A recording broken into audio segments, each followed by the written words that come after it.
muri sosumo bambwira ngo urumva ngo dukora duhomba, ndababwira nti mwebwe ko byabananiye atana kimwe twovuga ngo priva rimaze kutuzanira mu gihugu murabadadaza nk'abandi, ahubwo solution turiberalize isukari ngo tuba dupfuye. None ntimwananiwe? None mwebwe mushaka gukira abene gihugu badakize? Urumva byerekana ko bo muri sosumo bumva ninda zabo bariko bararondera, ntibazi ko bariko bashaka facilite abene gihugu boroherwe. None ubabaye abadandaza nk'abandi. Minisitiri sinzi ko aratohoza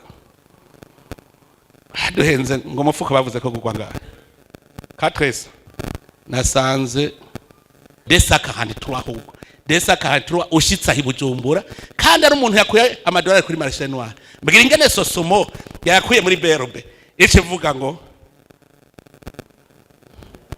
aho nta kintu mwumva. Ndabwira indongozi ni mubanze mwikuremwo ivyo byo gusehera inda zanyu, mwiyumvira bene gihugu. Muga nk'ubu muri sosumo woza wumva ngo greve ngo kwavuze liberalisme ngo ubu rero ngo tugire greve, barayigira.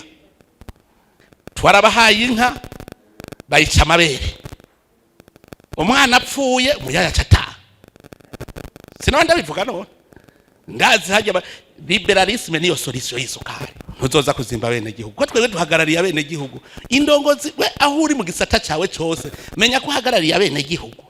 Je mbwira rero ingene ivyo leta yavuga ko yogiramwo subvention ari byo biciye bizimba.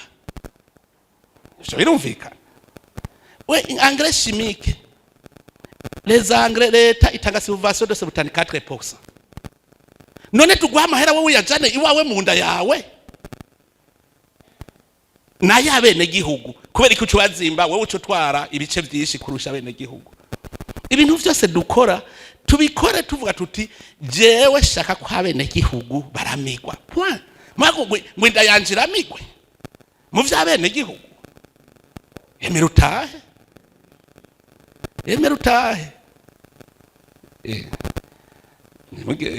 gitwa ndiko ndabigisha sindagishikako nibaza ko hasigaye ameza ngahengwa amatora. Mubona umenga abantu baranazi ko amatora azoba.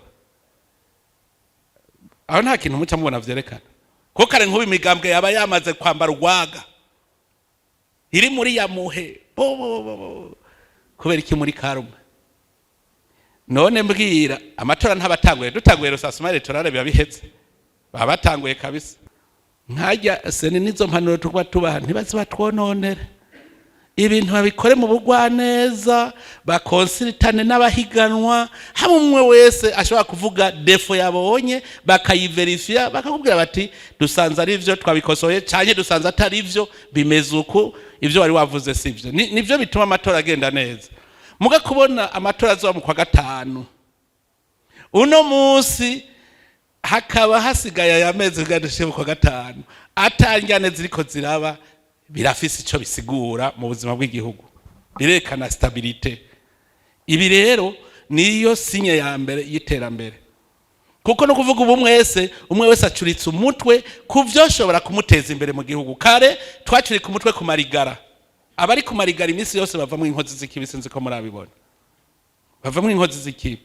Rero mwebwe muri ndongozi ikintu ca mbere gukunda igihugu bijana no gukunda bene gihugu, ukabegera ukumviriza ivyabo.